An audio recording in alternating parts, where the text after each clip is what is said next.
Hola, Copelo. Hola, Marisa, ¿cómo estás? Muy bien, muy bien. Vos sabés que recién cuando arrancaba el programa, quiero mandarle un saludo a Julio Bacaro, que me mandó una foto, en vez del atardecer, me mandó una foto de una volqueta quemada. Pero no sé por qué, si me habrá comparado con algo ¿Volqueta quemada? O con mugre, no sé por qué me mandó. Pero está. No, escuchá, antes que nada, recién cuando arrancaba el programa, yo decía, ¿hoy es un día que hay que decir feliz día o es otro? No. Bien ahí, está, ya tengo una de ellas. Nada, feliz día. Bien. Conmemoramos, lo saludamos en su día. Sí, ahí está. Porque es un día Te saludo en tu de día. conmemoración. Bien. No se felicita porque en realidad el 8M viene de las la fábrica textil que fue quemada con las empleadas dentro, digamos, que reivindicaban su derecho a las 8 horas en Nueva York, y entonces es el duelo de esas personas, es la muerte de esas mujeres que reivindicaban sus derechos, lo que se tomó como fecha para conmemorar el 8 de marzo, el Día Internacional de las Mujeres, por eso se dice de las mujeres, no de la mujer.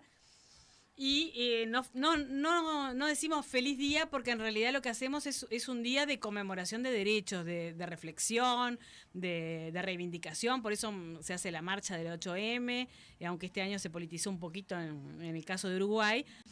Normalmente es una marcha que lo que hace es reivindicar los derechos de las mujeres, que todavía hay desigualdades de género bastante notorias en nuestro país todo, ¿no? Vos sabés que Marisa le escucho hablar y me viene como un déjà vu así. Sí, o sea, porque hoy es nuestro aniversario. ¿Hace un año no me dijiste lo mismo? Y sí, además el 8M fue bueno, la primera espero que en el 2023 vengas a decirme lo mismo también. Bueno, porque el 8M fue la primera vez que vine al programa, invitada por vos, por el 8 de marzo, que hiciste tu famoso cuestionario. Bien. Y, tenemos unas preguntas nuevas ahora en el cuestionario. Bueno. Y a partir de que se conmemoraba el 8 de marzo y el Día Internacional de las Mujeres, y yo como directora en ese momento recién ingresada de Género, Generación y Derechos Humanos, estaba cumpliendo con mi deber institucional en representación de la Intendencia, y por eso vine a sacrificarme acá. Está bien. O sea, Carlito, que hace un año que Marisa nos viene a visitar. Y bueno, esperemos que sea por muchos años más. Bueno, ¿viste cómo se dice que sí, como la edad?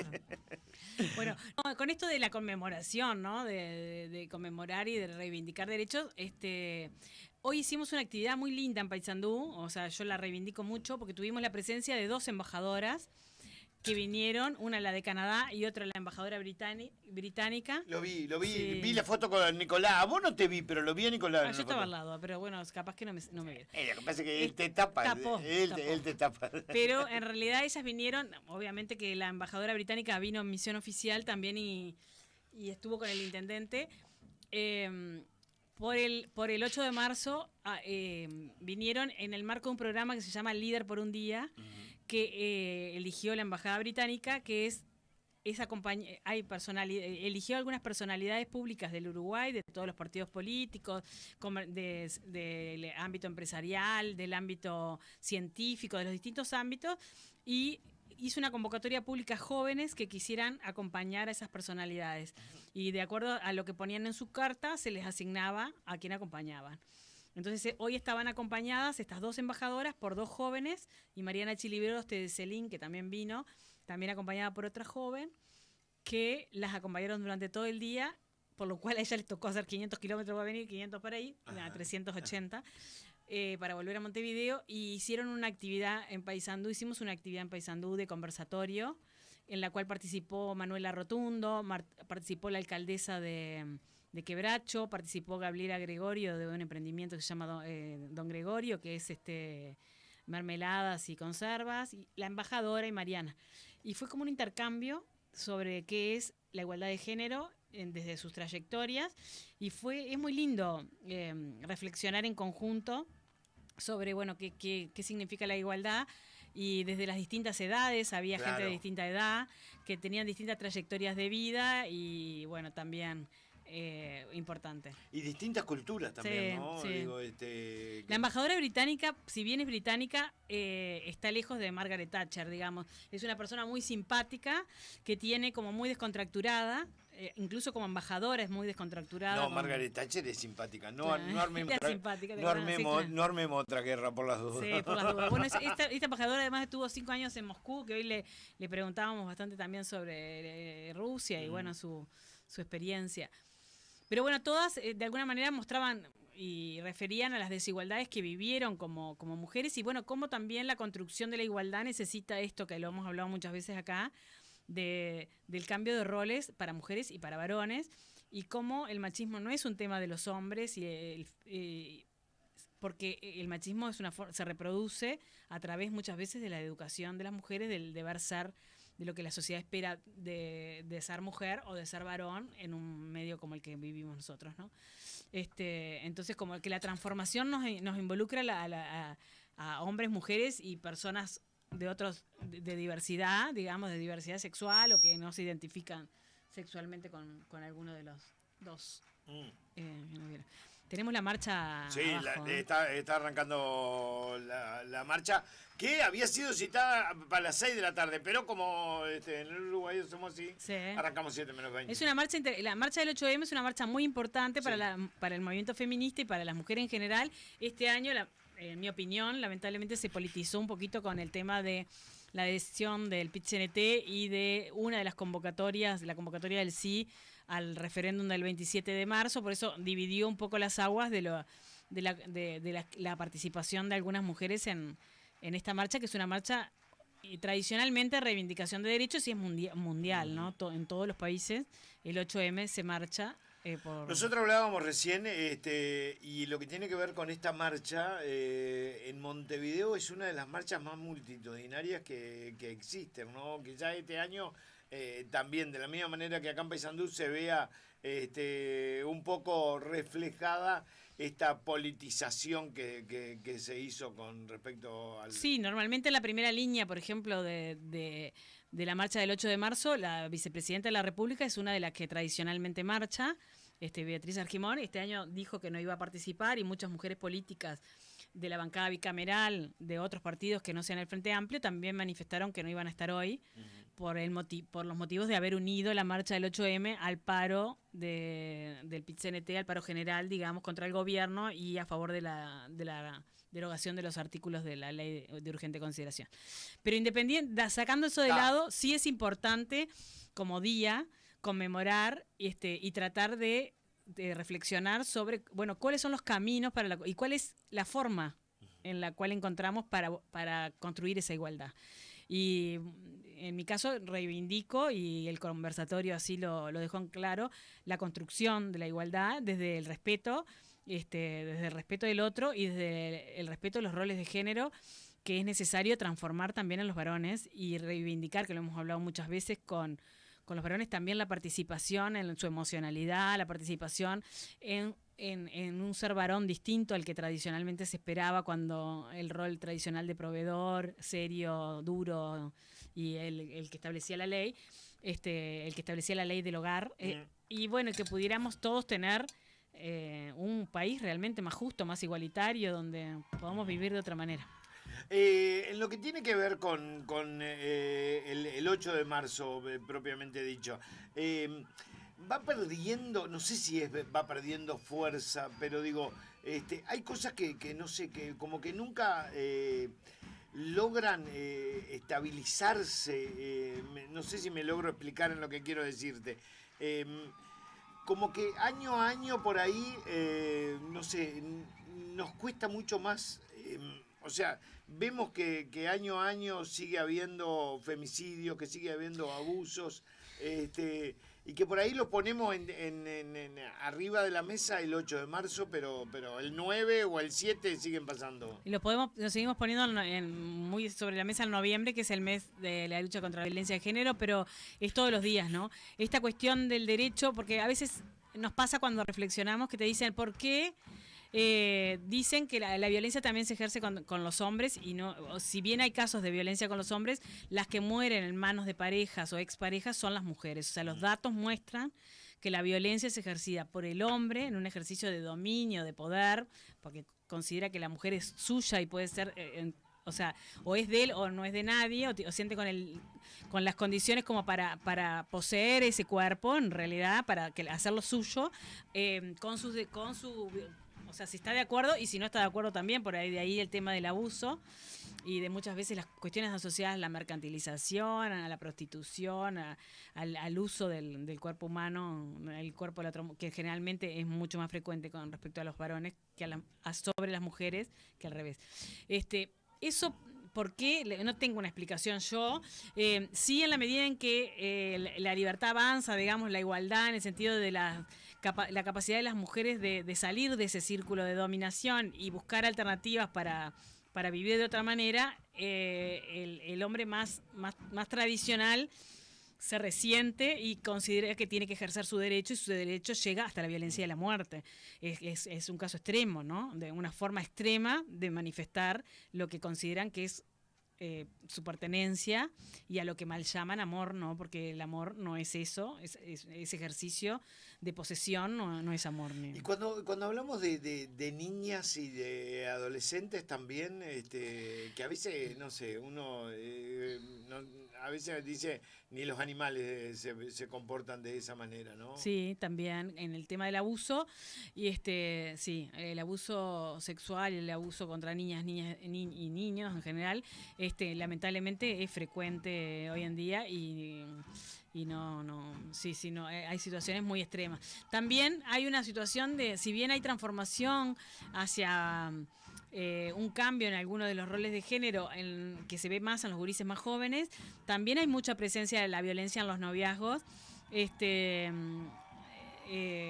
también preocupa, ¿no? Y preocupa mucho en la búsqueda de relaciones más saludables entre los chiquilines, ¿no? El vínculo violento es un vínculo circular, vicioso, o sea, que genera todo un círculo vicioso, digamos, de desconexión del resto del mundo que no integra esa dupla que a veces de esto lo hemos hablado, sí. Algún que otra de las columnas, Marisa, en que esto también es como una herencia, ¿no? Digo, que viene sí, no familiar, pero sí como una herencia, ¿no? Sí, uno reproduce muchas veces, como lo hemos hablado más de una vez, conductas aprendidas y en las formas en las cuales desarrollamos los vínculos. No quiere decir que todos los casos de situaciones de violencia hayan vivido necesariamente una situación de violencia personalmente, pero sí en la mayoría de los casos ha habido una situación atrás de abuso, de violencia ejercida, ¿no? Porque uno aprende a ejercer, así como aprende a no ejercer violencia, aprende a ejercer violencia. Si tú ves a tus hijos en una actitud violenta hacia una conducta hacia las mujeres, o si tus hijos te vieron a ti, probablemente reproduzcan ese tipo de vínculo. Y si tú los ves como adulto haciendo cosas de control excesivo, como de generación de posesión con respecto a una pareja o una relación que están teniendo, nuestra responsabilidad como adultos es llamarle la atención. Ha habido una serie de mensajes en radio y televisión que se han sacado más de una vez, como mostrando que el ciclo de la violencia se corta en la medida en que uno le hace ver al otro. Así que como si un compañero vos de la fábrica te comparte un video erótico de la novia y vos le decís, mirá, esto no me parece, o sea, esto que estás haciendo, por más que la novia está buena, que en vez de reírse y verla y no sé qué, es la actitud tradicional, digamos, es decir, bueno, ver, reírse en el grupo, no sé qué, no sé cuánto, decir, mira, esto que estás haciendo no está bueno, estás exponiendo, ¿no? La sexualidad de una chiquilina que no corresponde, no me corresponde a mí estar viendo esto. O sea, hay formas, claro, digamos, de no seguir reproduciendo ese tipo de cosas, y como varón también de responsabilizarse con respecto al ejercicio de esas formas de violencia que muchas veces, si nos callamos la boca, de alguna manera estamos siendo cómplices de lo que está pasando. O si vemos un comportamiento y no tratamos de reflexionar, porque a veces es más fácil parar con un par, así como conversar con una mujer, con un varón, en el sentido de poder lograr llegar a este acercamiento y poder defender derechos. De defender conductas o tratar de cambiar conductas que no están siendo buenas. Pero el 8 de marzo no es solamente el tema de la violencia el que está arriba de la mesa, ¿no? En Uruguay todavía sigue habiendo brecha de salarial, que se le llama, que es que por el mismo puesto de trabajo las mujeres ganamos un 26% menos en Uruguay, que los hombres en general eso se sigue dando, se da mucho más, la brecha salarial está mucho más presente en cargos altos. Uh-huh. Eso también es interesante de analizar. La participación en el mercado de trabajo, o sea, frente a una situación de desempleo, lo primero que se afecta es el empleo de las mujeres. Eso sigue siendo así acá y en el mundo, o sea, es una cuestión estructural que es una población, las mujeres y los jóvenes son las poblaciones que se ven más afectadas con las crisis. Son también las poblaciones que se ven directamente afectadas en situaciones de por ejemplo, muchas veces en situaciones de catástrofe hay una mayor afectación. Entonces, hay una serie de temas que debemos abordar y que debemos trabajar como sociedad porque todavía nos falta mucho. La participación de las mujeres en la ciencia sigue siendo baja, en cargos de decisión. Hoy teníamos una alcaldesa y una embajadora que contaba que por primera vez en el Reino Unido había 70 embajadoras mujeres en 130, claro, creo, cargos, pero era la primera vez en muchísimos años.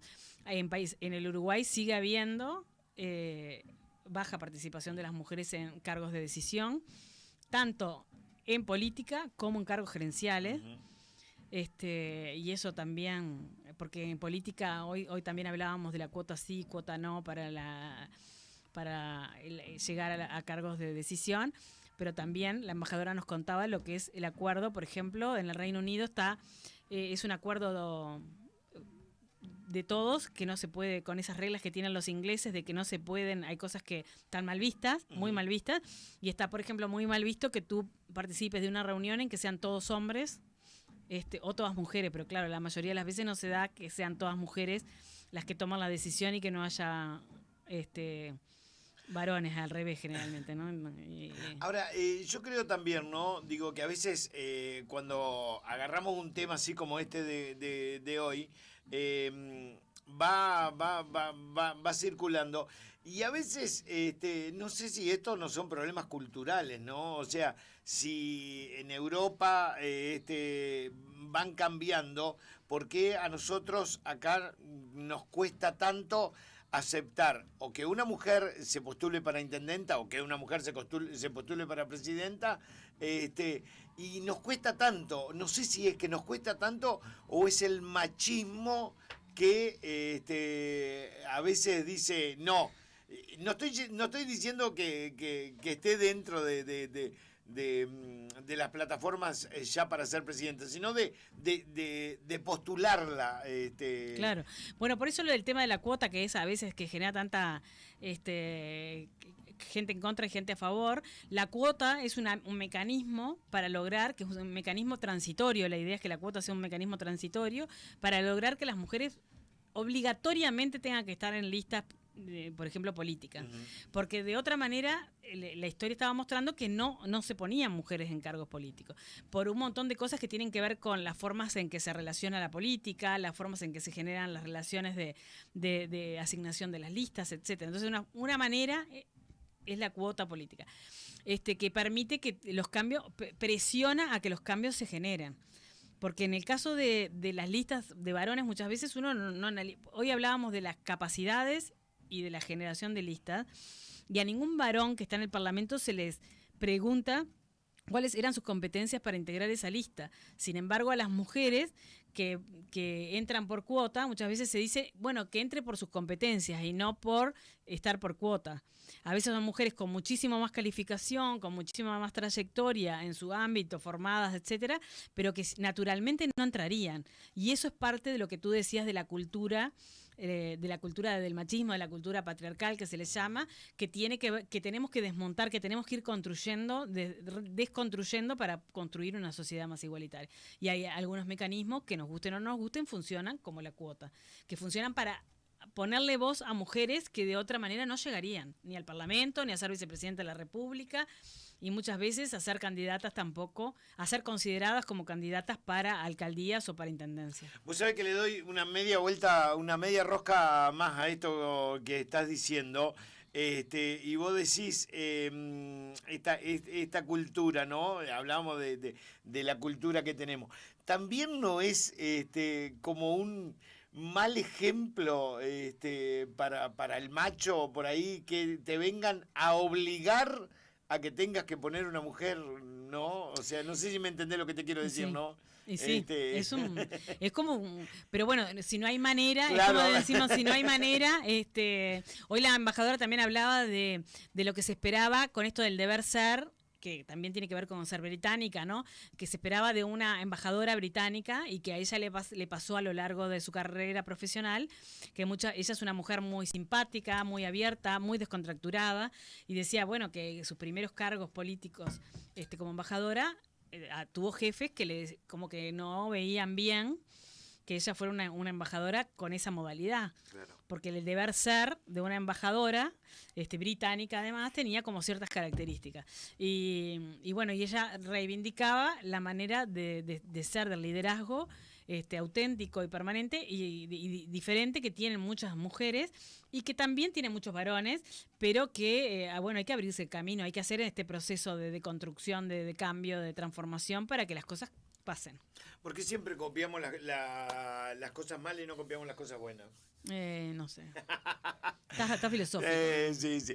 Marisa, Carlito, nos tenemos que ir ahora.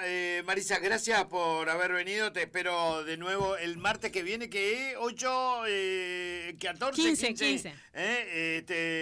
La niña bonita, te espero nuevamente que formes parte de la felicidad del atardecer aquí. Bueno, bárbaro. Nos vemos el martes entonces. Carlito, nos vemos. ¿Con qué nos vamos, Carlito? Ah, no, nos vamos con... ok. No, pero escúchame. No. Pusimos... porque hoy estábamos haciendo... Bueno, dale, nos vamos.